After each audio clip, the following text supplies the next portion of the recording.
I'm doing very well, thank you. What a way to start the day. Yeah, it's just beautiful, isn't it? Yes, it is, indeed. Yeah, I think the desk kind of painted a nice picture, a nice little coin flip for us here in this matchup. I think everyone's kind of scratching their heads wondering how to justify Virtus.pro taking this.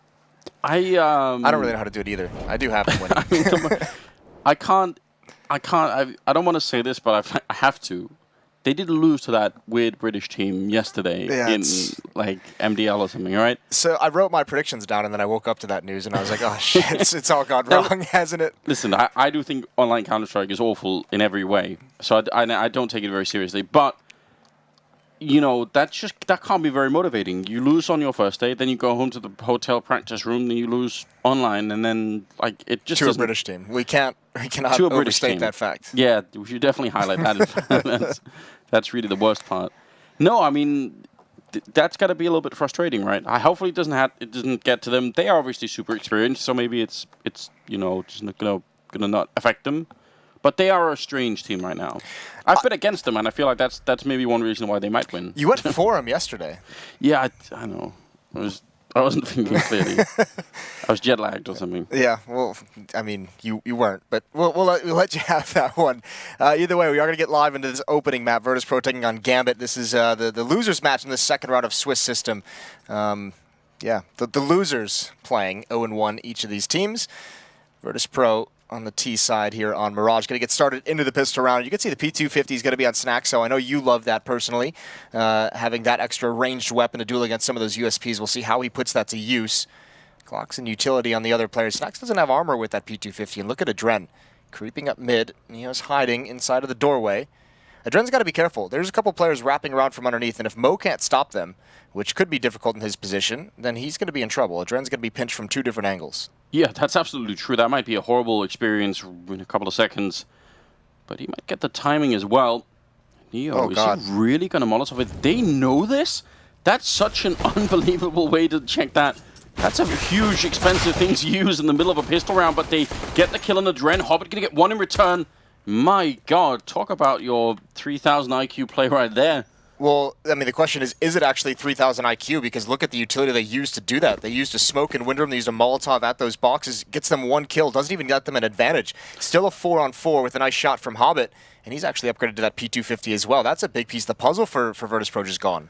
I think that's super smart, but you're right in the sense that there didn't seem to be any follow-up to it. Like, surely once you get that kill, you have like a second part of that plan that says, okay, we get that kill on him, then we do something else.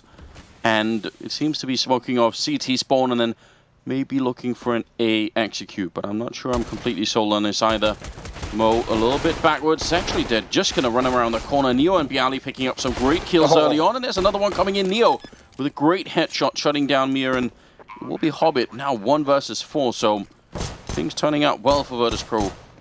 They threw that smoke, but they just walk. They creep their way towards the staircase, and they fight from 2 different elevations. That's a very nice way to attack and eliminate those defenders in jungle. Hobbit's all alone now. 2 kills to his name, and he's got to do so much more. They are peeking at him, but too many bodies. That's a very nice pistol round put together by Bialy and Neo. 5 kills between the 2 of them. All starting. I wonder if they had to have seen Dren. You don't use a Molotov there. Well, just randomly. We have to see Neo's perspective in that one, because if they didn't, then the only logical conclusion is that they knew from watching a demo. Yeah, right. They expected it. But you can't know that they're going to run the same pistol round every time, so that is a massive risk. Like, I want to say, yes, they saw it and improvised the strat, but if that's not the case, then that's even more impressive. Well, next challenge is not stumbling into this round, and right off the bat, Mo's going to take the head off of Mihu. There's Snacks in the underpass. He takes Hobbit. Smoke into Windroom a little bit late, obviously. 4-on-4, though. No utility for the defensive side for Gambit. But they do have those dreaded Deagles and CZs, and that's a dangerous angle. Doja was almost able to find it, and Bialy punishes him for his miss. Mid-control for Virtus.pro, all 4 players here, and they have the entire pick of this map. And Dren, he's going to swing out. He wants to take that fight. Leaves the B bomb site wide open. Leaves just Mir and Mo trying to see if they could do anything. There's a little bit of damage on there.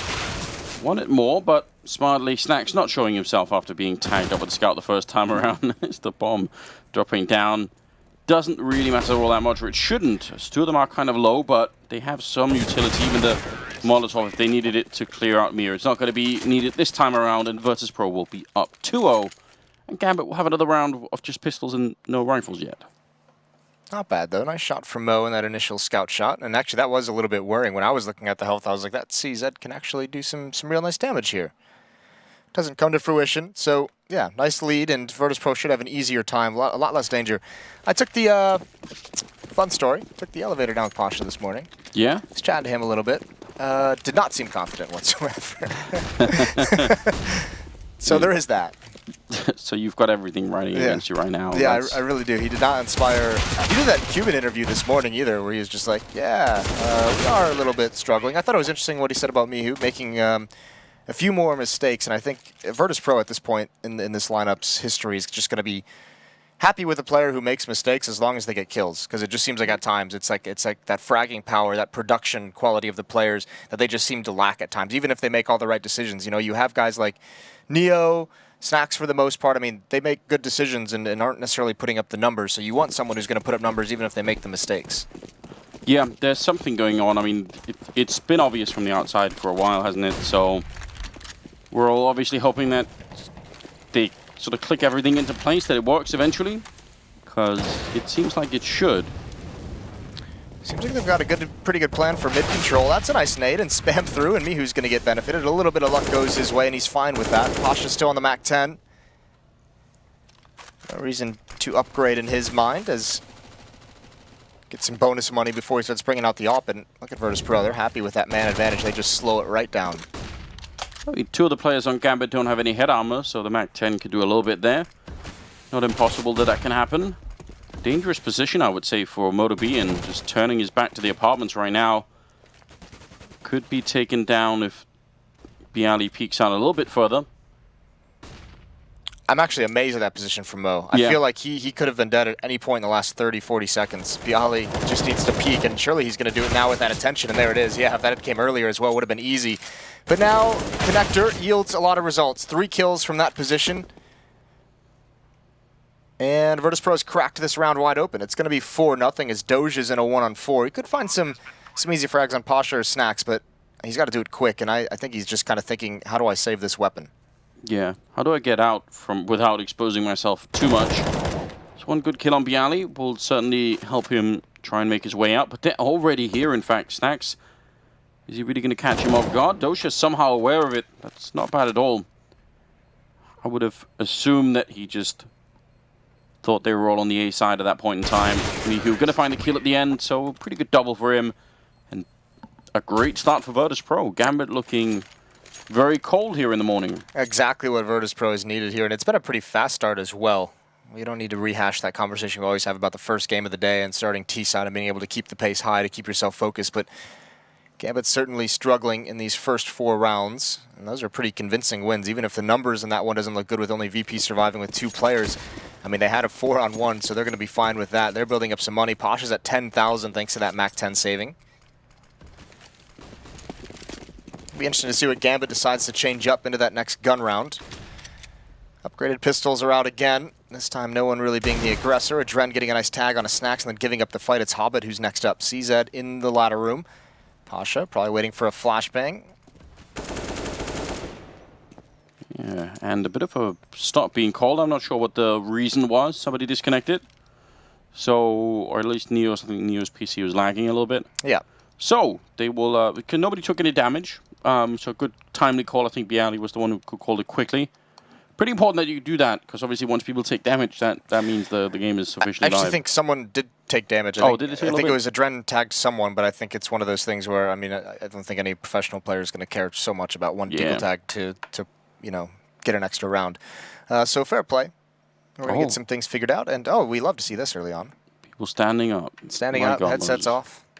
Yeah, could be a long day. That's the trick. I mean, I love this format, but obviously the danger is the consecutive best of threes throughout a day. You never really know what can happen. It does make it a little bit exciting.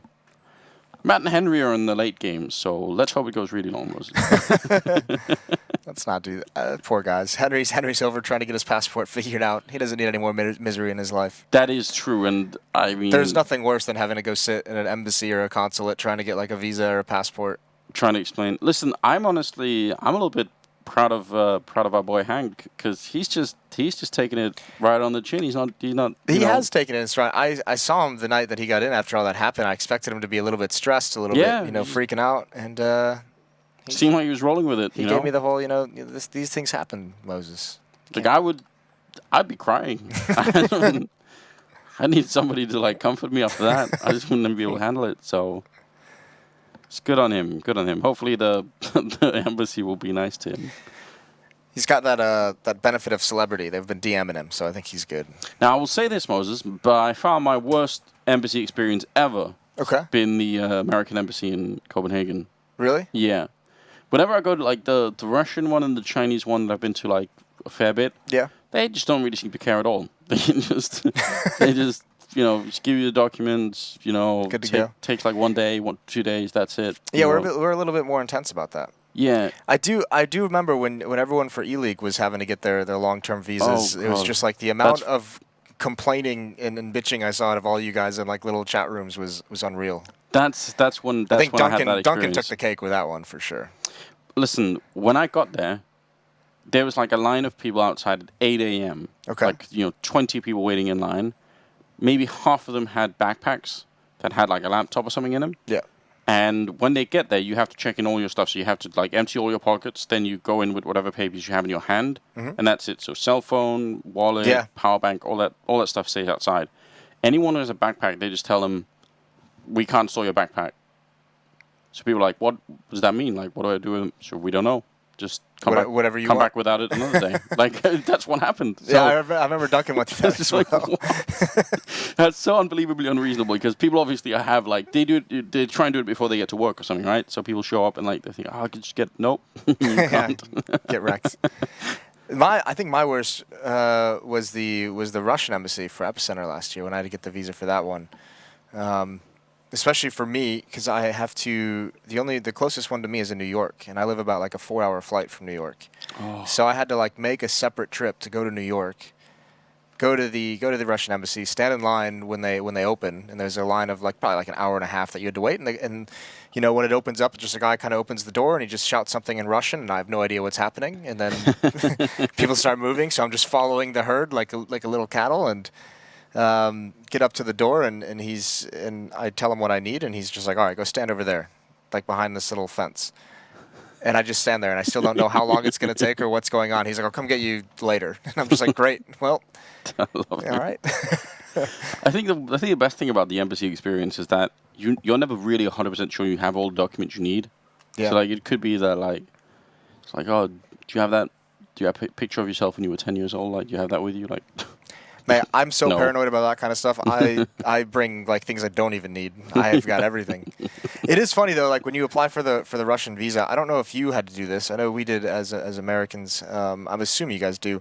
I had to list every country I'd been to in the past 10 years. Yeah. And the dates that you enter them, and I'm just like, this is intense. This is a pain. The problem with that is that they say, list all the countries you've been to in the last, whatever amount of years.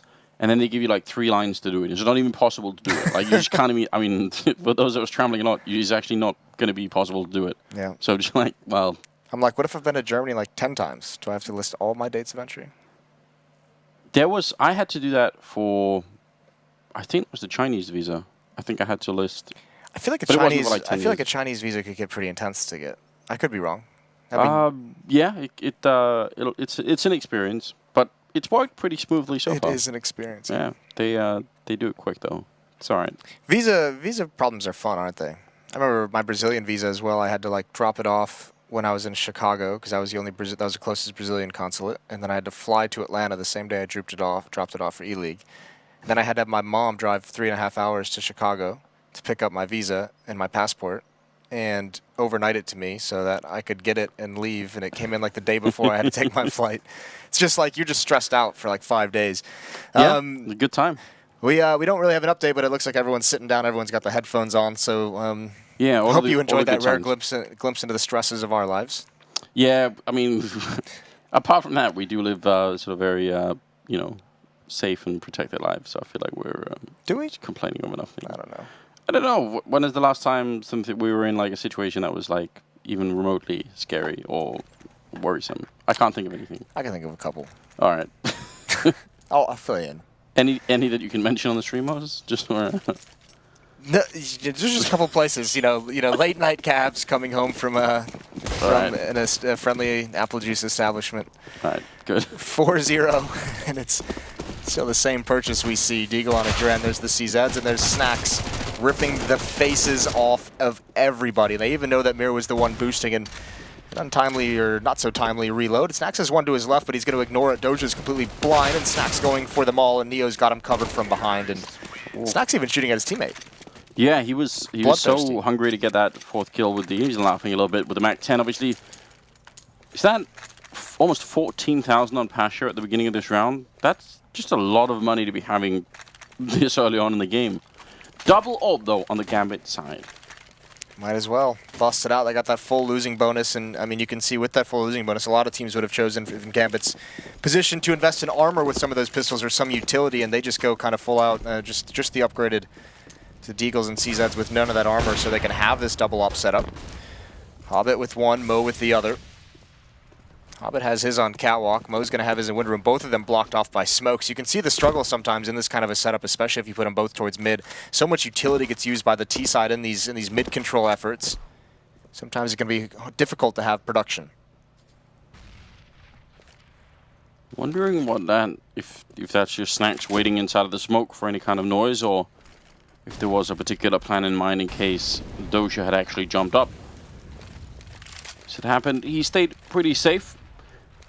What do you think about the setup that Mo and Mir have got going on over at the A-bomb site? Is Mo going to be able to help out Mir at all if they come there? Mo's goal is obviously to get like one pick, right? That's what you want out of that AWPer, and he just kind of abandons Mir and he lets Mir get what he can. Now, if you're a terrorist team and you're attacking this A-bomb site, sometimes if that AWP rings out, you can think it's going to be some kind of a retake strategy on A, so maybe you don't clear that box for Mir. Nice awareness by a Dren. He's turning around, still blocked off by the smoke, doesn't realize it's happened just yet. All out of timing for Snacks, and he's going to look away at the wrong moment. A Dren's brought down low. Snacks couldn't control it as he looked back over, but that pulls a Dren's attention and health down, and there's Mo striking. This is a good advantage for Gambit. Now they just need to close it. A little bit of a shot there onto Bialy, taking a fair bit of damage. And they've all shown up. I mean, there's 3 people here. A 4th one about to rotate in. That's Doja. Hobbit going to get the kill on Mihu, and things are looking much better at the moment. Just Pasha going to be left looking to do a bit of damage and not going to be able to. So they get only 1 loss there. They don't save the other AWP, I believe. Yeah, Hobbit was the only player on that side of the map, so that's actually a pretty big kill from Pasha. And I think we'll see a change now from Virtus.pro. I think this round is going to be fast-paced again. Because if you see they want to do the double up setup, I don't think Virtus.pro probably realizes that it's gone. Or probably won't assume that it is. And I think this is where you say, all right, if they're going to do a double up, we need to be fast-paced and aggressive while those smokes are up in mid. We can't let them fade away and then try and make our way into these bomb sites. They got ripped apart by those AWPs. 5-1. Not, I think, what Gambit were hoping for. Maybe that technical timeout sort of made them think, hey, you know, this is not really going according to plan.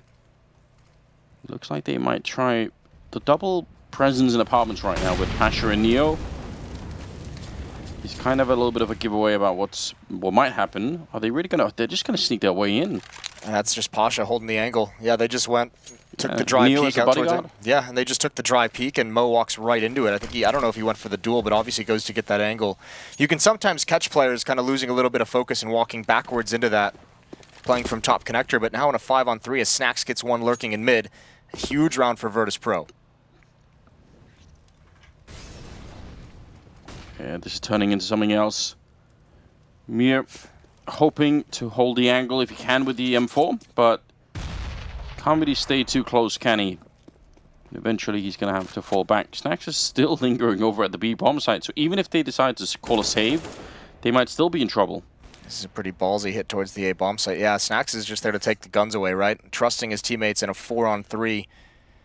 Bialy's already lurked up. There goes Snacks, and I think that's going to be the sign for Virtus.pro to just move forward. They're going to put the utility down. They've been saving it. They've been waiting for the opportune moment. The bomb's going to get planted, and Gambit's going to have to try and save, but Hobbit gets ripped apart. Nicely done from Mihu. Mir and Doja should be safe, though. I think Virtus.pro, I think they're far enough away now where VP doesn't want to hunt them down. Yeah, easy start. I mean, One kill from Pasha on the one side, Snacks on the other side, and then they just feel very confident. That comes off the back of Gambit winning just a single round, so that's going to really hurt the Gambit lineup quite a bit.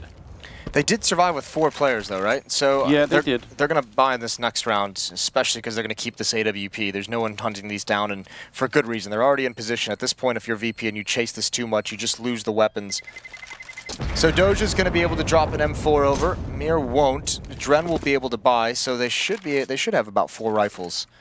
Or 3 M4s and 1 AWP. We'll see what that last player is able to get, but a solid purchase for Gambit. The tough part is they need to get going. They need to get some traction in this defensive half. VP starting to look very, very strong. Some smart play out of them, some timely picks. Changing things up that time with Pasha being the aggressor from Palace. Yeah, and I like the detail of having Neo sort of escort him all the way over there. I think that's a nice idea. Gonna do it again, Anders. Yeah. They're listening. I mean, why not? Why not play it safe? In case somebody peeks in there, you have a double chance to make it happen. Gambit, though, are following up with a bit of an aggression of their own. Dren and Mir pushing down that A ramp. They even fake it with their own smoke, so make it sound like no one was coming. Pasha's going to go down to Mo. And Bialy's running back. They might not know that Neo's still up there, but they've certainly heard Bialy running. Yeah, and Neo's not going to get fast enough to punish Mir, not even be able to spot it. So Bialy's going to actually go towards that B bomb site. Someone needs to have some success somewhere for Virtus.pro. Someone needs to find a kill, because Mir is getting more and more dangerous, and Bialy waiting for Doja, but it's me who's going to get punished from this flank. And there's Mir. He wants more, wants to see what other information he can get, and almost kind of messes that up. Misses a few shots, gives the opportunity. Neo now is going to react, and that's a nice shot with the op, even though he's blind. And Doja does end up dropping that bomb. Bialy not aware of the aggression. An awkward round for VP. Just imagine if that flashbang works out for him in the T-spawn. That would have been unbelievable, wouldn't it? I mean, it almost did. He did almost flash Neo enough to be able to get the kill, but still. Great try for Neo. I mean, he had to do something, but the Flames will claim him after the fact, and that will be 6-2. So, right on the edge for Gambit. They're almost running out of steam, and certainly almost running out of money here, but they managed to pick it up, making it 6-2, and that's not too bad. Virtus.pro can still buy, though. Save was so important, and obviously Mo's not going to get picked off by that same play twice. He was ready for that peek from Pasha this time, and just the dry peek. There's no flashbang over the wall to force Mo to look another direction. He's able to find Pasha with relative ease. But yeah, tactical timeout coming here for Virtus.pro. They know this is a big run. I think this is the last buy that they're able to do. Even they have a couple players with quite a bit of money, but it's not really spread evenly across the team, so everyone's going to be hurting in that next round if they can't win this, and they have to know that still the money's not great for Gambit. This is an important round, and see what they bring in store for this kind of a scenario. 6-2 in the favor of Virtus.pro. Both of these teams struggling coming into this match. Yeah, there's no doubt about it. And I mean, I think what's weird about both these teams is that if I just look at the people that are on the lineup, that doesn't seem to be the source of the struggle at all. Like, I think both Gambit and Virtus.pro have enough good players that they should be able to do more. You know, like it's not evident to me that either one of these teams is really lacking that much in firepower. That's been the curse of VP for some time, though, right? Is like the players are almost. Oh, that's a great nade from Doja, an orc nade. There's him with the UMP. They need to trade that off, but he's going to get away safely into the bomb site. Now Hobbit's here as well to help out. He's going to get one jumping. That's Snacks. No success for Virtus.pro trying to enter in on B. Even Neo gets taken down. Pasha finally responding, but that hit is obliterated. You know that sinking feeling when a grenade lands that good on 3 teammates. You're like, oh, that just means any kind of fight that we take, we're just going to be at a huge disadvantage right away. Did you call it an orc nade? Yeah. Did you never play the Warcraft 3 mods back in the day? I did. I'd actually just forgot about that. That was incredible. I'm just amazed that like you gave me like the hand motion of like, are you an idiot? Obviously the viewers can't see that, but I'm just. I mean, if you played it, you have to have known where it's from. The amount of times I think that, Moses, on a daily basis, I just try and keep it to myself, you know. This time it just leaked through. I love that mod. That was great. It was really great, wasn't it? Because you could level up those nades to like level 5 or something like that, and it would just take people out in one go. And especially with the 1.6 nades. I think the what was the other thing you could have, like lifesteal? Yep, you could do That was incredible. lifesteal if you were the undead. I think humans did the invisibility. Or no, that was the elves did invisibility. Yeah. Where you could just like crouch and not move, and you just blend into the background. What a great time. Yeah, listen, they had everything. They had like superhero mode as well. You could be Spider-Man. We need that back. I mean, Do we? Do we need we that? do. Duncan was just didn't he just release like a video on you know the sort of loss of casual playing Counter-Strike? Yeah. I didn't watch it yet, but I think that's actually probably true. I haven't either. I'll go watch it later, but maybe that's the key. Bring back Warcraft 3 mod. Absolutely. Well, VP wants to bring back a win. They want to bring this in their favor. Mo in the window room. Mihu's going to get close up behind this. He sees the spray. He can't return the favor. That's a nice peek from Mo. And another follow-up as well on Pasha, and he's going to go for a third, just narrowly misses it, but the damage has already been done. This is Virtus.pro not even able to get into this round whatsoever. Investment from them, full investment, and they're finally going to be running out of cash. So should get easier for Gambit. A nice dink onto Adren, and a nice cleanup for Neo. He actually hit that headshot. Oh, man. I'll pitch you this, Moses. All right. Here we go. Valve obviously have Counter-Strike is their one esports and Dota is the other one. So don't make it a Warcraft 3 mod. Make it a Dota 2 mod. Okay, that's fair. And then cross the games and just win every... This is an absolutely genius idea, I'm telling you right now. Don't look like it's not. It's... I don't know the Counter-Strike Dota 2 mod, yeah, fusion of those two games. I think that'd be great, but like, how do you, yeah. It's going to be incredible. Take some details. Or maybe just put like a Counter-Strike player as a Dota 2 hero. What if we did that? Yeah, you should definitely do that. Yeah. I think this can really work. I feel like we're never going to get money for our great idea here that we've just developed. So if you are a venture capitalist and you're currently have like 100 million, you don't know what to do with, then just contact us and we'll figure it out. We'll spend the money somehow, that's for sure. We'll come up with a half-assed idea that will accomplish nothing for you. Cook something up, hire some of our friends to help out, make that work.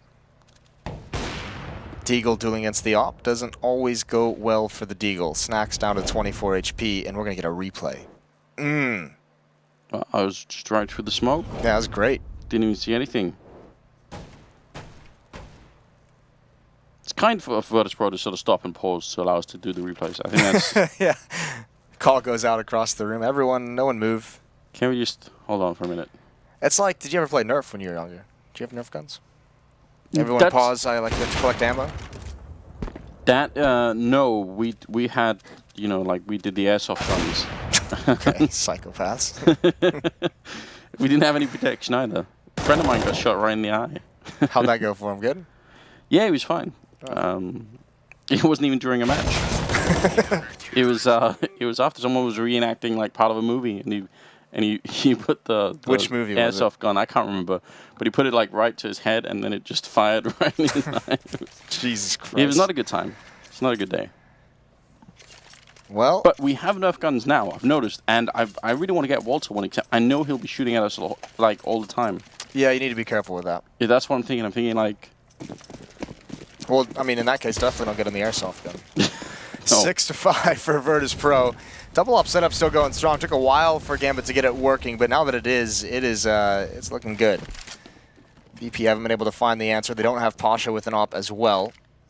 3-player defense towards this A bomb site. Mo's going to be in window, and Doja, he's really stepped up his game as kind of the anchor of this B bomb site. He's been immovable. And Snacks is the player that Virtus.pro chooses to kind of be the lone duelist. Seen it a number of times, his ability to lurk in mid, over towards the B bomb site now, and Palace. But where does VP think they can find an opening? Yes? I was going to say, I'm really impressed with the way that Doja has been improving his game over like the course of quite a while now. Entirely? Yeah, but I mean, I just think the hype was so on for him in the beginning, and he just didn't deliver for years. And then I just gave up all hope. And of all the players you've given up on. Yeah. Or haven't given up on, I should say, I guess. Doja's, I definitely had thought this is not going to happen, you know. But I actually think in the last 6 months or more, he's been really impressive for this team. Which is great. Yeah, I mean, even if you, the major win was like everyone just had a huge uptick, wasn't it? Like Adren was firing on all cylinders, Hobbit was looking good, Doja had a very, very solid performances. So everyone kind of at different moments looking good, and that's, I mean, basically what everyone's trying to get back to on both of these teams. Both of them have gone through stretches where all these old legends have experienced a resurgence. That's a good find. I don't know how Mo got this confused or how the defense rotated away, just as we talk about Doja being a phenomenal anchor at the B bomb site. He's all the way towards CT spawn. The bomb's going to go down. I don't even know if Gambit can fight for this one. Yeah, they might. This is very, I mean, Neo was firing that AK in the middle, and that obviously looked like just pure distraction, you know, just to make a little bit of noise. And then somehow they all got very turned around. Mihu's in trouble though, he's gonna get wrapped upon from behind. Mirror takes him out first. Adren, they need to find him. He's giving up his position. There's Pasha. Nice peek, and Gambit is set to lose everyone in this retake. Yep, they are going all in for it, trying to see if they can make it work. Good shot from Doja, trying to follow it up, but Pasha will take him down for the triple kill. And Virtus.pro suddenly back in the lead here, 7-5. That's all the money gone for Gambit. In fact, they're just investing. Oh, they could buy a little bit, maybe? I was getting worried. No, they have the money. They got a good amount of cash. I was getting really worried because I saw just pistol up, like a pistol and grenades. So I was thinking, oh no, that was everything. No, they won 4 in a row. They won 5 of 6, or 5 of 6 until that round just comes out for VP. The 7th for Virtus.pro. Nice little run from Gambit, helps them sustain. They've even got one more buy after this round as well, so coffers are full for the Gambit side, but Virtus.pro already with 7. They got to be happy with this T side, don't they? I'd say yes, definitely. This is much better than I was expecting. Good start, but even after Gambit started to come alive, Virtus.pro still able to put in the rounds. And now double push into underpass for them, just to try and get that mid-crunch going on. Only really Mihu on the other side, so you kind of wish maybe he would be a little bit further up if they need to try and get a fight in here. I think Snack spotted the head of Mo earlier, and he obviously wanted that peek to come in. He was hoping Mo would just take a wrong step. It's not going to happen. Bialy towards A ramp, just kind of holding it down for any kind of a push, and the rest of VP going to rotate back through, leaving Snacks alone at the moment. Looking like VP just wants to align for a straight-up execute at this A bomb site. That basically is what's going to be happening. They've ceded all control of the rest of the map for essentially nothing. And they've got to do this quicker. They've got to kind of make this happen very, very fast. Hobbit's going to be on the rotate back. A long time of just silence on the map, and especially if there's nothing in mid, you just have to feel like it's going to be a hit towards one of the bomb sites as the defense, and Gambit has the good read. Great flashbang, but Mo actually still gets the kill. He gets legged in the meantime, but he couldn't see a damn thing. Pasha goes down, and a lot of damage onto Snacks. He's going to drop right afterwards to Adren. He's inside the smoke, wants to push his way through. We can hear them on the other side. And Mihu trying for the bomb plant. There's nobody there to save him. If they try and peek through, it's actually going to be Neo up on top. Somehow he managed to stop Mo, but still a 3-on-3 with the bomb being down, and that's a really important kill for Adren. They should know that nobody else has made their way across there at this point. And Hobbit is going to come check it out. Bialy, very aggressive, and he's going to go down right afterwards. Now it's all on Neo, 1 versus 2 inside of the smoke. And that's going to make a little bit of noise. Hobbit definitely heard that. He's going to win the fight. Maybe if he'd stayed up on the box, that would have been enough to kept hitting, but that little audio leak is going to be enough to get him killed. I thought he was trying to fake it, and it looks more like Neo just accidentally fell off that box. Thought he was trying to fake the step like he dropped and get back on it, but you know, you're a little bit exposed there. Either way, able to handle. Nice retake from Gambit. Kind of a sketchy period there as Bialy felt like he had to get aggressive in that 2-on-3. And yeah, you're right. That kill from Adren on 2 was at Mihu inside the bomb site, trying to get towards CT spawn. That was a fight where if Adren doesn't win that, and there's that second front that Gambit has to worry about, if they have to look at those 2 different angles, it gets real dicey. VP is going to invest right back into this, though. Did some economic damage. Mo's burning in his own Molotov. There's the smoke to come out, creates that gap. That's what he was looking for. Yeah, and is Pasha going to be aware? Might just peek right into it. Indeed he will, so that all pays off. It took a while, but that's obviously a great little trick that people should know by now. Mihu and Neo, though, coming back into it with great AK-47 kills. Finally, Hobbit with a bit of a reply, but bomb is down. Even if Mihu and Neo are low on health, this might be doable. Kind of wish that Bialy had the AK instead of one of the other two, but they can't really even make that swap right now. That could actually be fatal for them. The nice thing for Neo, 1 HP, but he's got Mo with the AWP coming through, and actually now you can see Doja's coming to meet up with him, so it's going to get harder for Neo here. I don't know how they manage this one. Doja's going to be on the entry. There's the easy kill. Miusto at the boxes, and Bialy with the CZ can't really help cover him whatsoever, and there he goes. It's a 1-on-3 for Bialy, and if he can pull this off, it would be incredible. I don't think he's going to be able to. Nice peek from Doja. They're going to get on the bomb just in time, in fact. Yeah, this is running very close. I mean, even heard the tick there. That's scary. 7-7 as they tie it up and moving into the 15th round. Double up is back in the hands of Gambit and Virtus.pro. I mean, that was a very, very close attempt. You know what's interesting is if you look at the start of this game, the first 5 rounds were super aggressive from VP, super fast-paced. Remember that? And then there was the technical pause, and it seems like they've kind of slowed down from there, allowed Gambit to catch their breaths. Kind of unfortunate for VP. It was a technical issue on one of the PCs. And Virtus.pro really hasn't picked up the pace. They haven't really kind of picked up that slack. Maybe they could do it here in the 15th round. They do have the weaponry that would sort of, you know, suggest that maybe it might be a good idea to put on a little bit of speed. They can't really fight that long range with the UMP and the MAC-10 either. Snacks hoping for somebody to be there. Walking inside of the smoke instead. You know, practically stepping on that grenade, I think, and not the best start. A little bit of damage being taken all around here for the Polish side. Yeah, a lot of utility being dumped in towards mid by Gambit. And there's a nice tag, Hobbit. Pulls out the CZ to cover him, but it's the flames from Doja. They're going to help out massively. This is a lot of pressure being put on towards Catwalk. Snacks is really the big element of danger. Adren right on the other side of that wall. Mo's going to be forced out of window room as well. Maybe going for a boost, but Snacks, I keep thinking he's going to come right through one of these smokes. Looking for Adren. I think he spotted it as well. He gets the dink, but can't complete the kill. Yeah, they needed that. Will be a good follow-up though, but Hobbit and Doja are there with a little bit of a return. The MAC-10 never put into use there for Neo. Bialy going to go down to Mia. Good double kill to end it. And an 8-7 overall finish in favor of Gambit. But like you said, I think Virtus.pro are going to be quite happy with this kind of beginning. It's not bad at all. It is a bit rough, though, that they got out to that 5-0 start, and then we're only able to scrap together 2 rounds to end it. I think you still have to be happy, but that is kind of mentally rough that, you know, down the stretch of this half, there was a 7-1 run for Gambit, so not a whole lot for VP to be happy about in the later stages of this first half. Either way, they're going to switch over and go to the quote-unquote easier side, the defensive side. Sean did mention that their defensive side wasn't as strong as they'd probably like it, though. So we'll have to keep our eyes on that. I feel like VP that last round did want to be very aggressive, and they just couldn't find that one mistake that Gambit made, right? Gambit did a good job of stalling him out with utility. Yeah, currently top of the scoreboard is Doja and Hobbit at 13 and 12 kills, and then Mo and then Bialy on the other team, then Pasha. So could be nice for them if they could win the pistol. I mean, that would certainly inspire a little bit of confidence, I think, in the VP side.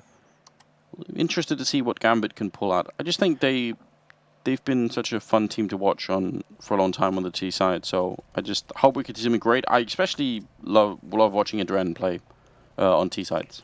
I think we need to get more camera shots of Doja while he's in-game leading. Yeah. When he's in like those in freeze time, when he's like really considering and weighing his options. Just thinking about it. Yeah, I mean those are just licking his lips in anticipation of what's to come.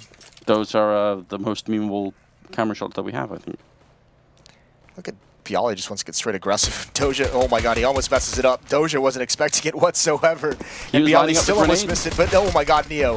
He's back. He's back, Anders. He's a legend. Well, he absolutely is. Nobody can ever take that away from him. Looking for the quad. He's going to get stolen by Hobbit, which is a little bit frustrating. But that was Doja trying to set up the grenade. So, looking into the wall, finding the right pixel. And Hobbit now just running and gunning with the Glock. With a little bit of luck, maybe he could run for a fight with Snacks and B, but seems like he's going to slow it down. I feel like... Oh, that's good. That's really good. I'm so sorry, Mihu. Well, I mean, I think the thing is, for Doja, he goes to line up that grenade, right? And Bialy just never stopped or slowed down whatsoever. Pasha's pushed out here. I don't think Hobbit's going to expect that. There it is. I mean, you never expect anyone to get to that point that quick, right? If they're going to push you, you're expecting maybe a flashbang to give you the indication. You're definitely not expecting them to run out of CT spawn and just go the whole way without even slowing down or considering it. But it's actually Neo who really saves the day, because Gambit, the idea is once Doja goes down, they want to punish that retreat from Bialy, and they know they're going to encounter somebody somewhere, whether it's at stairs, whether it's in CT spawn. What you don't count on is the immediate 2 or 3 headshots that come out from Neo.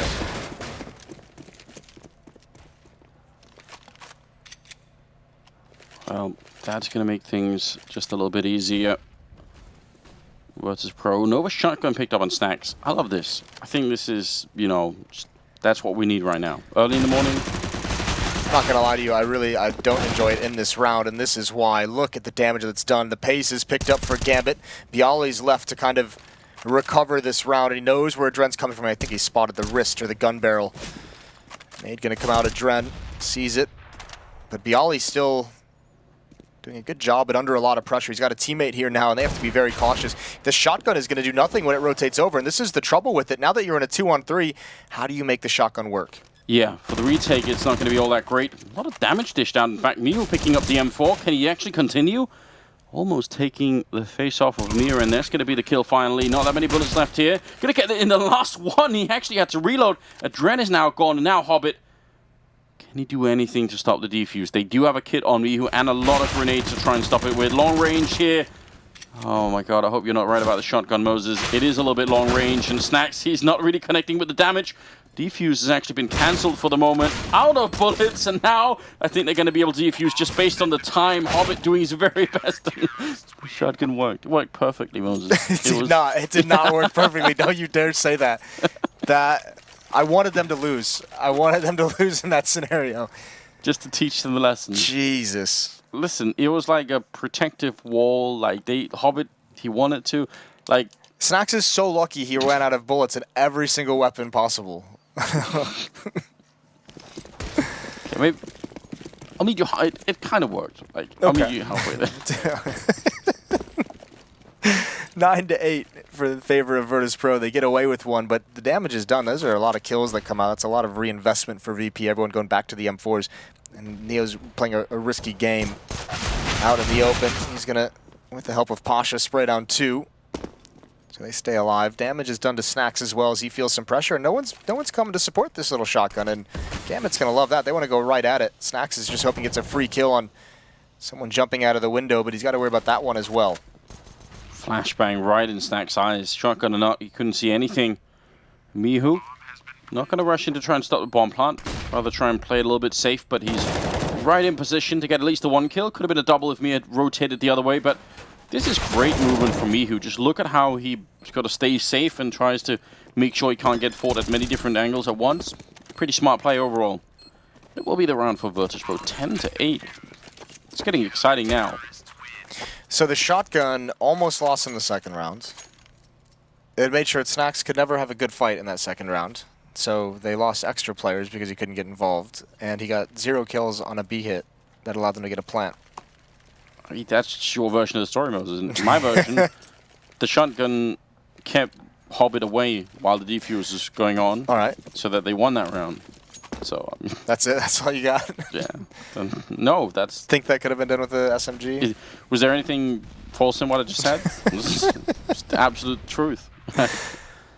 Oh, Mihu's going to cross over, cognizant of the possible gap in the smoke on a ramp. Mo and Mir at the top of mid. Snacks this time with the AWP. Call that a long-range shotgun. Yeah, where all the pellets are just compacted into one bullet. I guess, in a way. If you really want to twist the fabric of reality, it kind of is a shotgun. Oh. Hobbit's going to apply some pressure towards connector utility. Use some spam coming out, just trying to clear some angles. It's not going to mean they can't look for it when they do enter there, but maybe makes them feel a little bit safer for the moment, perhaps gets a little lucky. Look at the lean that VP has towards this A-bomb site. They are trusting Snacks with that op in a big way, and that could come back to bite them because there's a lot of control towards Catwalk, and there's the spam from Hobbit. Finds Neo. It's at the staircase, right through the boards. And that's going to really make even Snacks kind of go towards the A-bomb site. They're going to walk right through the smoke in the B halls, and Snacks has no idea this is coming. This is so dangerous. I think VP just straight up loses this round.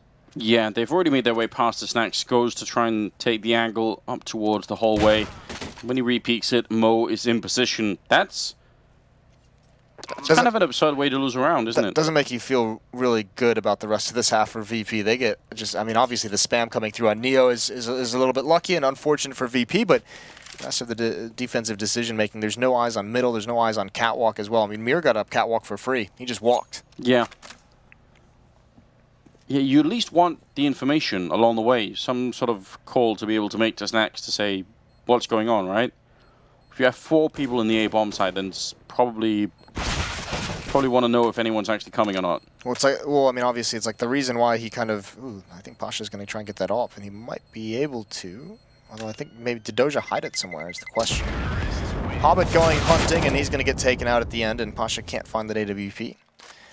Well, I mean, obviously, the reason Snacks kind of goes towards market, right, is they're thinking it's going to be an A hit. Obviously, with that kind of emphasis at the A bomb site, and then Snacks, you know, once Neo goes down, he's a little bit worried, so he cheats his way back to get a quick rotate if need be, and puts himself out of position to defend against the B bomb site. If Pasha has that information that Mir's walking up catwalk, you can at least say, hey, one's going up cat. They could be splitting the B bomb site, and then Snacks has kind of a different idea of how he wants to play this scenario. Double op setup comes out now for VP. We saw how effective it can be for the CT side from Gambit. We'll have to see if VP can put it to similar use. Nade usage everywhere. Pasha has exposed himself to a lot of danger, but so is Mo. Somehow Neo doesn't find it, but it Snacks to get a Dren. And look at this, they're going to keep getting aggressive. Miyu's halfway up catwalk, and Mo, he's looking for it. He's ready for this, a gap in those boxes, and pulls a nade out, but his teammates got him covered. I have no idea how Mo's still alive. Up on that box, partly standing in the flames. Pasha will eventually take him down, but I feel like he should have been gone long ago. 4 versus 3 at the moment, and Snacks has made his way out through the B hallways all the way into underpass. This might just be a brilliant move. The Hobbit is kind of walking back down there, and actually he's going to win that fight, Snacks, regardless. I think Hobbit was kind of thinking about it. Hobbit had the right idea, just not the timing for it, which is unfortunate. He kind of read the play that was coming. It's all on Doja. He's lurked out. He's got himself a good standing towards this A bomb site. He's got to find Bialy underneath, and he's going to look away as well. The timing's just not working for anyone in this. There's the peek from Bialy. Immediate headshot through the pillar and the cleanup as well. So Gambit is going to be responded upon. I don't know how Mir wants to play this. 27 seconds, and he might choose to just try and save this out. He can drop an AK-47, and he'll need that. Doja and Hobbit are both destitute. They've got no money, so you want to drop one over. He can rebuy with utility, and Adrena will be able to buy as well. So he should be able to get at least 3 AK-47s, maybe 4. Oh, very much back and forth in the second half. I mean, this is turning into quite a game. 11-9 now in favor of Virtus.pro, and I mean, ultimately, they've set themselves up to actually be able to win this game now.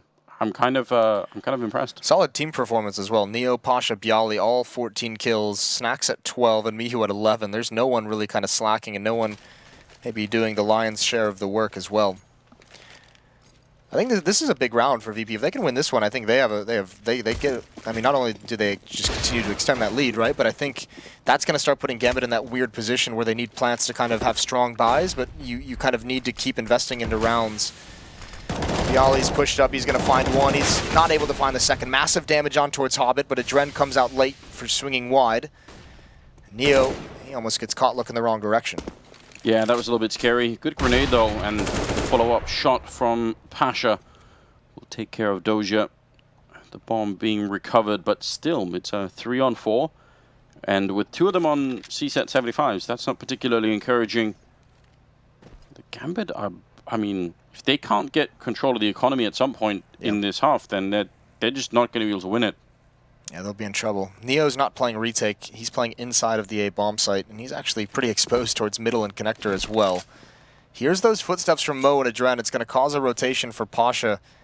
Feels like Gambit wanted to kind of apply a little bit of pressure to allow Hobbit some space to work with towards the B bomb site. You could see these ops playing pretty passively, but essentially at both bomb sites there's just 2 players. It's middle that has the least attention on it for Virtus.pro, but kind of playing a little bit of a containment with Neo able to spot towards catwalk and connector. Mihu able to spot on catwalk. This is getting tense for Gambit. They have no utility. It's got to be one of these AK-47s just to take a fight and win it. At only 27 seconds. That's so little time. I mean, One opening is not even enough at this point. They need a little bit more. Neo getting caught, as you said, exposed through the middle.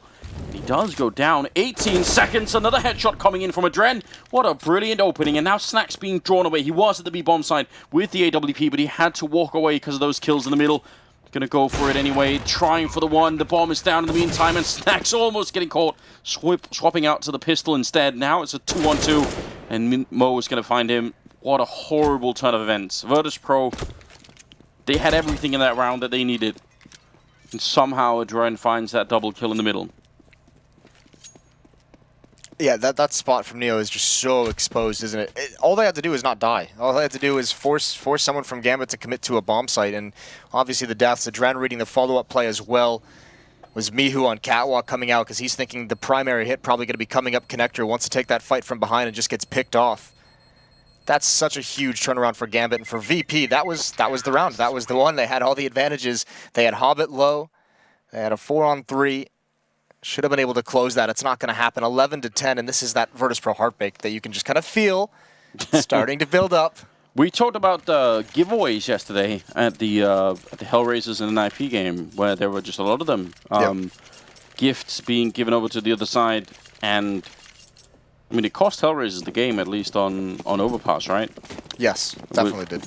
Around like this, you don't get to have too many of them, and suddenly it could be a problem. We didn't see it on the mainstream, but what, VP was up 14-6. I think it was yesterday against AGO on I believe it was on Train, actually. So I mean, you were talking about a giveaway. That's a big one right there, to lose that map in overtime when you're up at that amount. And here they had the chance to just take the reins and control the rest of this map, and it. Here's the real present, though, Moses. It's that auto shotgun from Snacks. That's just, it puts a smile right on your face, doesn't it? Yes. Yes, it does. Mo's going to lead the way, or work with Mir to take mid-control. Bialy was aggressive, but he falls back from it. Actually, Pasha, he wants to go for it. Oh, he's so lucky to get away with his life. There's the repeat from Mo. That can't happen. Great shot from Pasha, baiting out the shot. Nice advantage for VP in this round. Gambit has to string rounds together. They haven't been able to do it yet in this half, and that's been the detriment. It's really impressive shot from Pasha, obviously, and that's going to be annoying Mo to no end. He even legged Adren. Yeah. And now Neo, Pasha, Bialy all tilted towards the A-bomb side. I think Hobbit's going to have to be the one to really crack this one open. I mean, the rest can draw the defense a little bit away, but he goes down to Bialy instead, and he needed somebody else there, I think, to be the first mover, and then he could come in to sort of swing it all open. Mia goes down. Neo and Doja, actually, sorry, Neo going down to Bialy next in line. Doja with the kill on him, and now it's a 2-on-2. The bomb is going to be attempted, but Miu showing up just at the perfect time, and that's just very unfortunate. They didn't even have any grenades left to try and stop that. No smokes to block it off, and Adren just going to have to walk out of the bomb site. That's so frustrating. 2-on-2 could have been one otherwise, but not in that situation. I mean, thankfully, Mihu's there to get that kill, because you have Snacks with that shotgun rotating over. Just keep going back to that one. Some awkward fights for him. Could have picked up the AK-47 and connector, but good start from Pasha, even though towards the end of that, I mean, they almost kind of give that away, don't they? That hit. Moses. All right. And I could see you want to go something. They've bought the shotgun twice. Yeah. And they've won both those rounds. So the shotguns have 100% success rate. How many rounds have they lost where they've had not shotguns? Think about it. I'm just Stop. I hate you. It's just mathematics for you. Yeah, it's a good point. Well, I can't argue with that, actually. I got nothing for you. Nade's going to come out. Doesn't actually do a whole lot of damage. 9 HP taken away from Adren. This time, Virtus.pro emphasizing the B half of the map. Bialy and Pasha over towards the ticket booth together. It's one op and it's pistols, so if you're Gambit, you're really just saying, Mo, you're going to bait all of us. We're going to jump out for you. We're going to swing. It's Mir, who only has a Glock with no armor. He'll be the one to try and take attention to kind of signify where the presence of this defense is.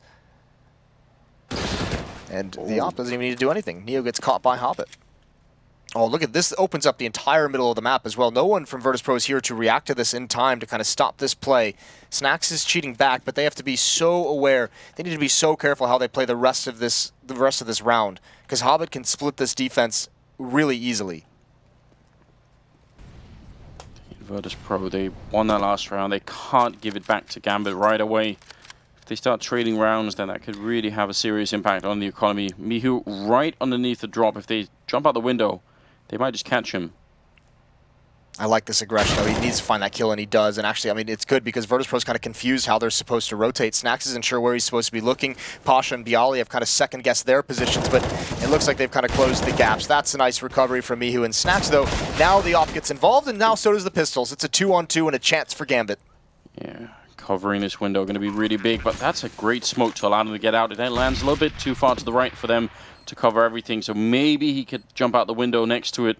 Trying to bait out the shot, but not connecting right now, and still a 2-on-2. They do have a kit picked up on Pasha. One flashbang to try and make their way out. That smoke still providing a bit of cover. That's why it was so good to begin with. The bomb slowly ticking. Pasha picking up the kill. Doja, oh my god, he's going to fail the shot. He had him right in front of him. And Pasha will pick it up for the double instead. Very quick reactions here on Pasha. That's going to be a huge round. Virtus.pro almost giving another one away. That's nice from Doja, though. He had the right read. I just don't think he was aware that Pasha could kind of get to that position. That smoke covered him just enough. I think Doja believed he was going to be able to spot him. That's what gets, I believe that was a Dren, or was it Mo in the site with the AWP or a Dren? I think it was a Dren. Can't recall. Mo. Yeah, he kept on to it the whole time. 13-10. I think, I don't know, they've had a couple of chances now, Gambit, to really turn it around. Like, they won that one round, and then they lost the second one due to in a 2v2, and then this one too. I feel like, on the other hand, when you are given the gifts, you kind of do something with them. I think the nice thing for Gambit, though, at this point is, I mean, if you look at the money, Snax is at 50, Mihu's at 0, Pasha at 500, so there's still that chance for Gambit. They can close this gap very, very quickly. They've done enough damage in these rounds, even with kind of low buys. This has not been a convincing stand for Virtus.pro by any means. They've been very close to dropping a lot of these rounds. So if you're Gambit, you have to feel like you just need to get over the hump just that once. You need to win just that one round here late in this half, and all of a sudden you can tie things up and you're within striking distance. And they switch things up. No mid control. They're going to go straight for the A hit. They're waiting for this Molotov to expire. The follow-up comes in, and that's quite nice. Pasha and Neo are going to be here as well. Yeah, but they've checked. Virtus.pro know there's nobody in middle. In spite of all the grenades in there, they definitely know that there's nobody there. So now they've gravitated 4 people to this side of the map. This is going to be a big defense coming out of Virtus.pro. Should be very winnable. Cleared out the whole bomb site, but once they start to plant, you see Mo attempting up there. Is anyone going to try and spam him down? No, they're not going to be able to. That's a bit of a giveaway for free there on the Virtus.pro side. And now Mir's starting to rotate into the middle so that they can get that late round flank and try and stop anyone defusing. Pasha going to open up with a big kill taking down Doja, and Mo's still holding in jungle. If he gets this kill on Mihu, that would be huge, and he does. Still going to get taken around, and now it's just on Mir. He's going to get 1 kill, but still another 3 left, and they are on it. Snax will get the kill, and Virtus.pro with a great retake. It is a nice read from VP, but the numbers that they were able to cheat over during that hit didn't really matter because they couldn't get there fast enough to get in front of the smokes and actually fight for it. What really kind of allowed VP to make that retake happen, that really kind of screwed Gambit, was the lack of nades. They used everything just to get into that bomb site. And in that sense, it was quite nice that VP wasn't actually trying to fight to prevent, because Gambit, if they wanted to win that, they had to get 2 or 3 kills on that execute so that they could afford to not have any utility at the end. And if you're doing 5-on-5 and you've got no flashbangs to slow it down, and VP had all their utility, they had Molotovs to clear out positions, smokes, and everything like that. So just too much of a task. And now it starts getting desperate. It's a B rush, and Mihu's going to call it out. Snax is going to be ready. He does get blind, but picks off 1. That's the 3rd player swinging in, and Mihu's going to hold from Catwalk. Only able to get the 1, but Snax just has to make sure he doesn't get killed. That's his only job right now. Good entry onto the site. Still very hard to win the round from here on out. Gambit, as you said, a little bit desperate. They need something to swing their way. Mir thinking about if anyone is coming from that side, and Neo is, but a little bit later than he was expecting. Hobbit trying to change it up. That flashbang is really good. Catches 2 people and allowing for the entry, and yeah, there's not much he could have done there. Good stuff all around, and someone disconnected at the end of it, so I guess we'll have a bit of a pause in the beginning of the next round. Still, that's 15-10 favoring Virtus.pro. Good stuff. Yeah, this is much, much better down the stretch here. It's been 4 straight for VP. 3 defuses, though. Gambit certainly have had their opportunities. Yeah, a little bit of a tech pause coming here right at the end of the match on round 26. Yeah, I mean, I think those 3 defuses those, we can think of those as the times where Gambit could have, or at least two of them, where they could have turned it around and won them, and they would have been in a very different position. But they just didn't. The problem is, now Gambit just doesn't have anything to fight with, do they? Like, they just don't have the weaponry. They just have to keep buying. I think with the bomb planted, I think they could have a little bit, can't they? They will this time, right? But these last 2 rounds, they've kind of been a little bit destitute in kind of weaponry to bring into it. So even though they're getting the plants, I mean, last time they had the weapons, but they didn't have the nades. This time they just didn't have the weapons or really the nades. We'll see everyone back on the server, and I think they are going to be ready pretty quickly here. Yeah, strange game overall. I mean, I'm kind of a little bit shocked to see Gambit be so slow out the gate.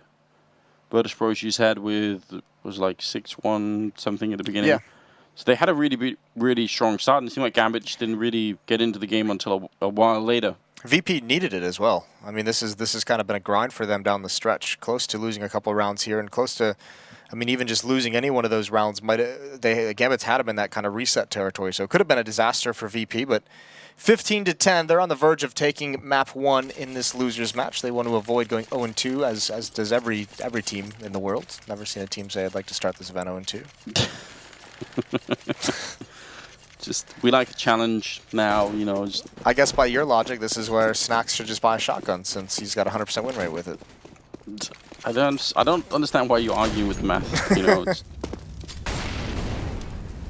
Oh, Mo, he really wants to get up there. He gets the leg shot anyway, but, I mean, when you're fumbling around like that, that can get you killed a lot of the time. I'm amazed Neo actually gave him kind of the opportunity to get that leg shot. Could have taken him out incredibly well. There's Neo is going to go down. Mo with 1 kill as well, and Bialy's able to trade. So with 3-on-4, Mihu's the only one protecting this B bomb site. It's Bialy who's going to be under a lot of pressure. He's at the staircase. Doja and Adren are challenging at a ramp, and he's got pressure in mid, so he can't really pay attention. It's Snacks with the op now in position who needs to do work from CT spawn. There is nobody holding the B bomb site. Mihu, the closest one by in that ladder room. So that's a nice entry. By the time they realize it's Bialy going down, and Snacks going to get run down as well. Doja with a double in the round. Snacks was there, just couldn't spot anything, could never take a clean fight. Yeah. So, you know, just the last attempt here for Gambit, right at the edge. Trying to bring it into overtime if they can. They would need 5 in a row, which hasn't really been possible for them so far. Although, as you pointed out, the Virtus.pro economy is, you know, not going to be that great either. Oh, this is beautiful, though, for Mihu getting some of these kills on the stretch. He's going to get taken down by Doja inside the window. Can't expect that one, but it is good to take some of those weapons away.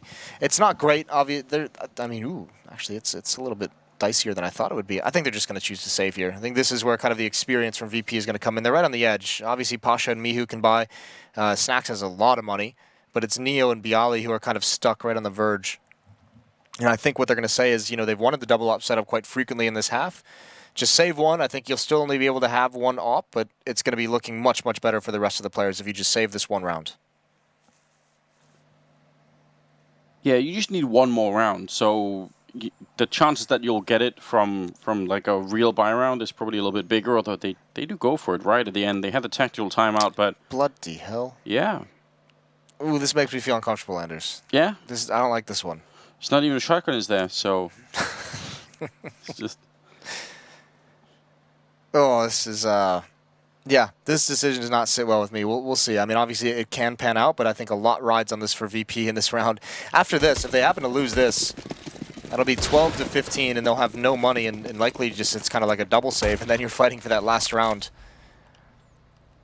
Yeah. And look at this. Oh, it's only Bialy here. Pasha's going to rotate back, but he's going to get there quick enough. Bialy's going to have to do some work. Mir's going to turn the corner. There's the first kill from Bialy, but he's blind. Pasha as well can't see anything, and now the smoke's in his face. It's going to have to be a retake for Virtus.pro. Oh, there's a gap, but Mihu not finding the spray. That could have been a kill on Adren. Instead, the bomb goes down, and it's a 4-on-4. 2 of them coming through the CT spawn, the other 2 through the connector. So, no, they're just going to run. They're not even going to get close to trying it. As soon as they lose that, they're out. You have to. You can't go for this. You have no kits on the Virtus.pro side. You have really light utility, no damaging utility, no Molotovs or HE grenades. Well, I mean, this is, I guess that's one way to do it. Obviously, if you just call the save early, you can bring these weapons into the next round. Yeah, that actually does help them a little bit. I mean, if they'd gone for it and lost all the rifles, then this would have been a slightly different scenario altogether. So 15 to 12, moving into round number 28. VP's going to need some heroics to get him over this hump to have them win this. And, I mean, Bialy can't even invest. That's the tough part. Another paw is going to be coming out, and I think that's the third for VP. I think they only have one left after this. Going to talk some things over. 3 guns to work with, 2 M4s and an AWP.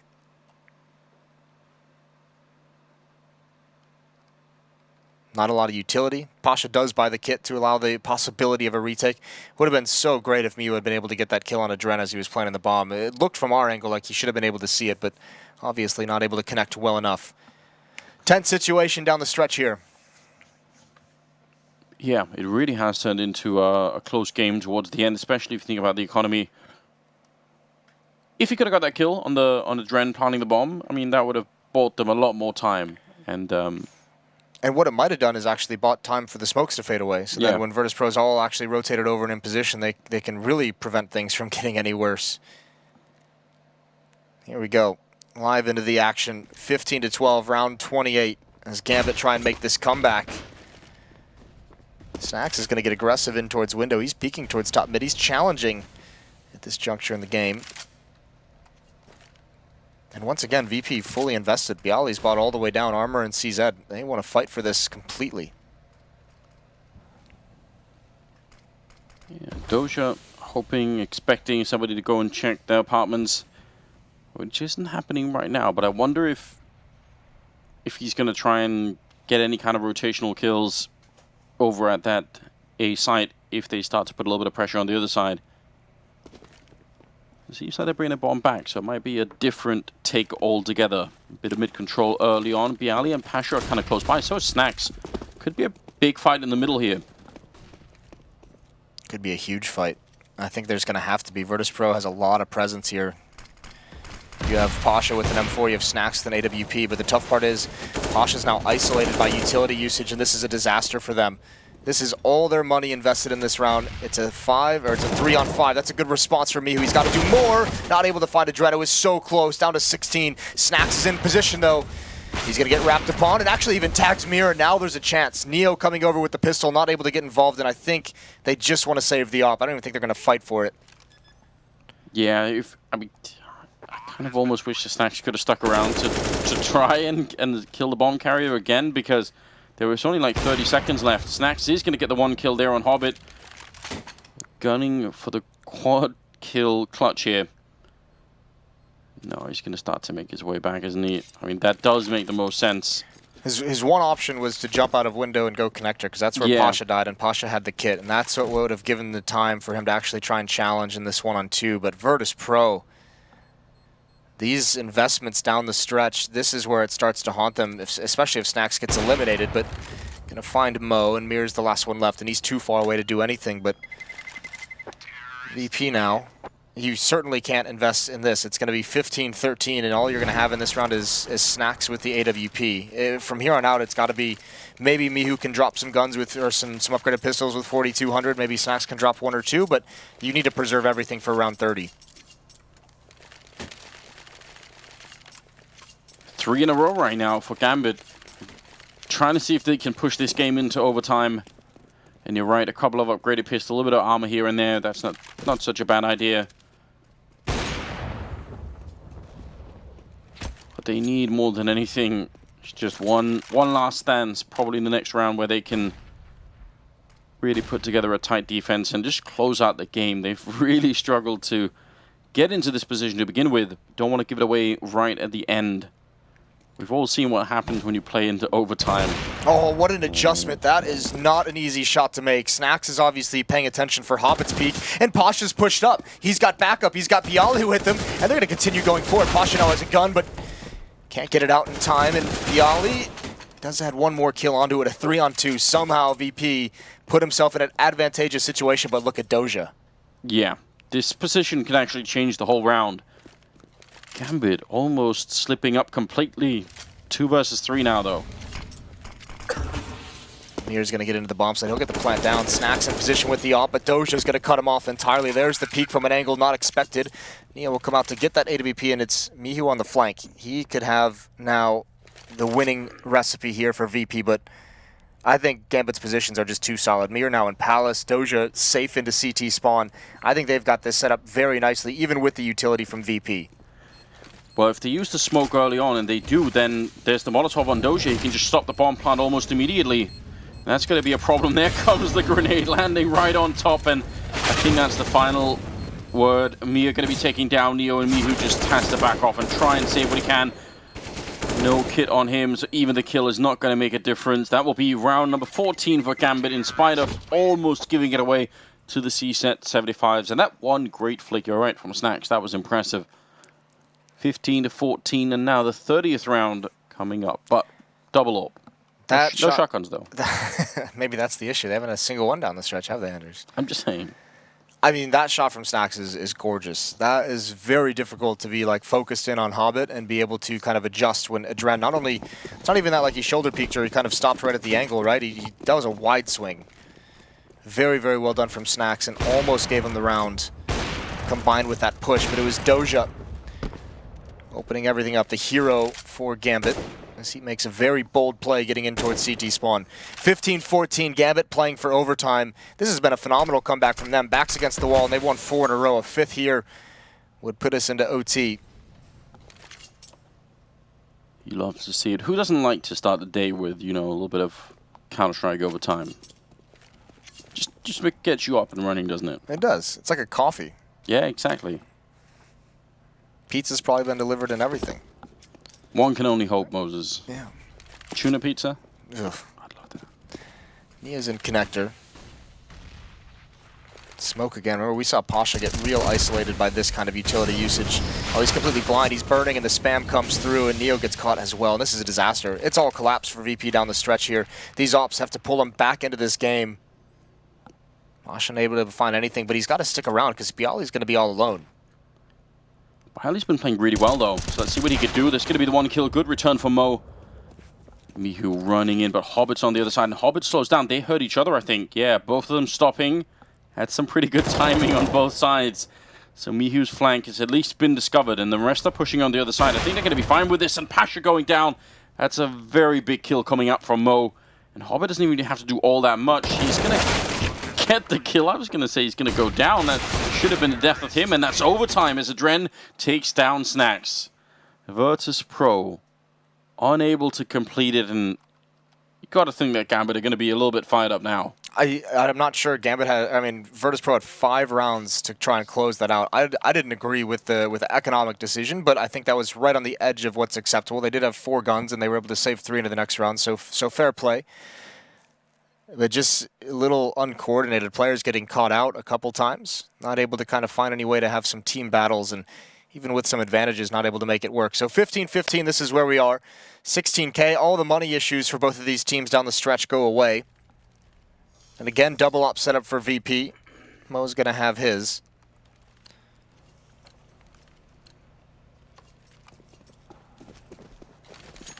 We'll see what they can figure out. I mean, the double op obviously makes it less likely that they would go aggressive, which I kind of makes me a little bit sad. I wish Virtus.pro would try and just switch up that part of their game at the moment. Mo again on top. He's not afraid to do that. And so far it's been working out for him, even if it's looked a little bit scary as Hobbit takes down Bialy. It is a powerful start, but more people are still here. And oh, Neo, when he comes back up the stairwell, there's no way that he can know this. Doja flashed, but no one peeking him. Mir going to be taking down Pasha. They are locked in right now. Virtus.pro just getting torn apart between mid, and that aggressive push from Doja on Tetris just couldn't be stopped. Listen, Virtus.pro is getting torn apart at this A bomb site. Gambit's got it figured out that it's really just Bialy there as the only defender, and Bialy's being left out to dry. Virtus.pro not making any adjustments to their own. Even though he's had some stellar rounds, it's just too much to ask round after round that Bialy's going to be able to stop some kind of an A hit. 2 players just walking up. There's so much variety that Gambit is throwing at him at the moment, from executes earlier on in regulation. Now some of the just more aggressive dry peaks and Snacks. There's no chance he gets out of this. It's not a huge deal. There's no real economic punish that can come out in overtime. No, not with 16k. You should be good to go regardless. That's going to inspire a lot of confidence. That's what, 6 rounds in a row now if you count regulation. That's the 6th round that they win here, Gambit. It's a last pause for Virtus.pro being taken at the moment as Neo knows he's got to get his troops. The mindset needs to change. Losing 5 straight. Look at Pasha. He even just looks frustrated. He almost looks like he knows it's coming. Don't say that. Yeah, that's not the kind of body language you want to see. You have to say as well. This is the kind of game I feel like where you miss Taz a little bit. Taz was kind of like the rah-rah guy, wasn't he? Yeah, I agree. I mean, can't have it all, I guess, but yes, that's an underestimated or an undervalued thing to have on most teams, I think. Yeah, I mean, yeah, someone who can just change the mood, who can alter the mood in your team. I think there's a lot of teams who lack that at the professional level, and Taz definitely one of those guys. How did you guys do that on your team back in the day, Moses? Change the mood? My brother. Yeah? Yeah. Did he say obscene things? Use dirty language? He did, actually. See, I think that's a common theme. You know. He made us do like jumping jacks right before all of our games started. Yeah. To get the blood flowing, and then I remember it was like the first CPL where Intel was a sponsor, or not the first one, but the first one that had like cameras kind of like recording content and everything. He gave us one of those like halftime rah-rah speeches, with some obscenities. How did that go? It was fine. It went good. We all got excited. We won the match. But then afterwards, they pulled him aside and they were like, "Listen, we have to disqualify if you say that kind of stuff again. There's too many cameras around." See, that's a real loss. I feel like you should be able to do that, because I actually think that there's something to it. I think there's good reason why that works. Yeah. Yeah. Well, I know a lot of. Yeah, I mean, all the teams with that use languages that are not English can get away with it. See, that's a little bit of bias in favor of the non-English speaking. Don't even get me started on that. There's a lot of little dirty tricks they used back in the day.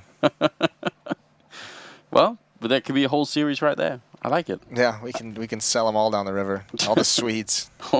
Get you back for those victories in 2004. We're gonna stay in the present. For now. 16-15, Gambit in the lead. They have won, as you said, 6 in a row that VP has been stumped. Not able to close this game out. Something is missing from this Virtus.pro squad and their ability to close out games. Now finally putting Pasha with Bialy. Looks like they want to get aggressive though. Pasha could get caught. Bialy gonna swing around. Too many targets. I guess that kind of works, but not that well, and Neo is gonna get traded off. 3 players at this A bomb site, nets them 2 kills. One of them actually came from Adren.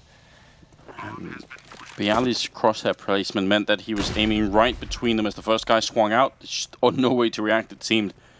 Was a team kill in the middle of it. Doja taking down his teammate, but I guess they'll take it for a bomb plant. Now Snacks and Mihu, what can they do to fight their way back? They've got a couple of grenades here that they're putting into the bomb site, hoping that they can get just one big kill early on, but with the Molotov on top of the bomb as well, and Mo with the kill. It actually is. Oh my god, Snacks! How did that even happen?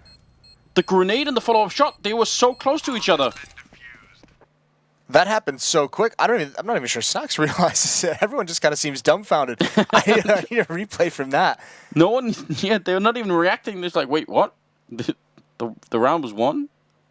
That must have been a perfect nade onto A ramp. What a clutch from Snacks. They mentioned on the desk that Snacks would have to have some, I think it was Trace of all the people to mention it. Snacks needed to have some kind of a performance for this team to come over the finish line, and he hasn't been like lights out, but obviously pulling one out of the hat there. 16-16 all tied up. Virtus.pro finally stopping this run from Gambit down the stretch. Bialy alone again over at that A bomb site. How aggressive does Doja want to be? Because Adren is being very, very pushy, and Mihu has no idea. Yeah, the grenades kind of do telegraph that, don't they? Bialy finds a kill, but Snacks is going to be going down to Adren, and now, oh, he's going to get Mihu as well. That's such a big entry. They had a good start in the last round and still lost it. I feel like this time, surely, there's no giving it away. Bialy and Neo, 2 versus 4. Neo, this might be the one way to do it. They are running right past, but he's going to peek them at the same time. And Mia will take him down. Yeah, just Bialy. Gambit's going to get the advantage in this first half of overtime on their offensive side. They're going to be up 2-1. 19 being that magic number. to take map 1, and Bialy just has to go for it. He's going to get picked off. What a play from Adren, and I mean, we've seen this down the stretch. Gambit on the extremities towards the A-bomb site, towards the B-bomb site. Down the stretch in this game, a decent amount of individual efforts. We saw Doja kind of control around at that A-bomb site when he pushed in all by himself. This time it's Adren, and Virtus.pro just kind of lost track of Adren's ability to get into that position. Bit brutal, if I'm honest. They're going to switch over to the defensive side, which didn't look great for Gambit, but they did have that slow start, and they recovered very, very nicely with the double up setup, and they kind of went on a huge run to close out that half. I think it was an 8-2 run, essentially, or something like that, 8-3 maybe. That was right after the tech timeout, right? So, I mean, I guess if you wipe out the slow start of the first 5 or 6 rounds, then that first half looked very good from Gambit once they kind of got switched on into the game. Yeah, and we talked about this in regulation, how Virtus.pro sort of started off that first half on the T side being very aggressive, and then, you know, after the timeout, they weren't really able to recover that style. And certainly, if you're getting beat up down the stretch of regulation, right? Ooh, we're gonna get a timeout here, as one more player has disconnected. But I mean, what has this been now? 7-1 run for Gambit towards the end of the second half and overtime. Yeah, they've really done a good job of getting themselves back into it. Deep breaths on Pasha. I mean, very deep breath on Pasha. Yeah, you just know if you're Virtus.pro at this point, you know, losing in overtime would not be a good way to start day 2. You lose yesterday to AGO. You wake up to the news that it's the first time you've fallen out of that #1 ranking in Poland. Yeah, you also lose to... You lose to Wind and Fire. And Wind and Fire, which sounds like a 60s band, Earth, Wind and Fire. Yeah, I still listen to that. Yeah, it's great. Don't we all? And then you open up the day with a loss to Gambit here. That'd be a pretty tough 24-hour period, I think. It would be, wouldn't it? Mm-hmm. Some drinks are in order at that point. A lot of drinks are in order. A lot of drinks. Yeah, well... It isn't obviously done yet, and this is a best of 3. So even if they lose this one, it's not going to be all over. But obviously, just means you have to wait longer for the drinks. Yeah, exactly right. Well, unfortunate, not sure, but we're still missing the last player on the map. So hopefully, get him right back on track. Yeah, there was some kind of error. We see headphones off on Bialy and Neo. Love that. Maybe lean the chairs back a little bit, Anders. Get ready for some podcasts. Yeah, just fill a little bit of time. They were being quite aggressive on the analyst desk yesterday, saying that we didn't know how to talk about anything and just leaving people hanging. You know, we do our best to bring up some weird topics, and sometimes you kind of walk yourself into a corner, don't you? Yeah. There's not a whole lot you can really build on when you start discussing the viability of a hammock and a beanbag as a gaming chair. That was maybe we did go beyond. Yeah, I think we went a little too far off the deep end on that one. Yeah, but I mean, certainly there's there's revolutions to be made in PC comfort. I feel like. Okay. I don't always feel very comfortable sitting in my PC. Is that just me? No, I don't either, but it's usually because I don't ever get to sit at my PC. So I have that every time I go home. You know that like feeling if you don't sit at your computer and play games for like 2 weeks and you get back and like the mouse just feels foreign to you. It feels like it's just an apparatus that you've never seen before. Yeah, I played... It's like the first time you use chopsticks. You're just like, what am I supposed to do with this? I played one game of Face It with some of my friends, which is like the first game I played in a couple of months. Okay. Because I've just been too busy. And it went into like double overtime or something. We ended up winning it, but it wasn't until like the end of the first overtime that I started to feel like I had any idea what I was doing. Like up until that point, everything just felt so weird to me. It always takes me like a week when I get back from long trips where I'm just like, all right, I'm just gonna like deathmatch for like a week. Every single day, I'm gonna spend like at least 2 hours in the deathmatch servers, and then I'm like, all right, now I can play Counter-Strike. Now I can feel it again. Unfortunately, I never get to do that when I'm traveling, so. The last game of Counter-Strike I played was the show match in Australia. And before that, it was the show match in Boston.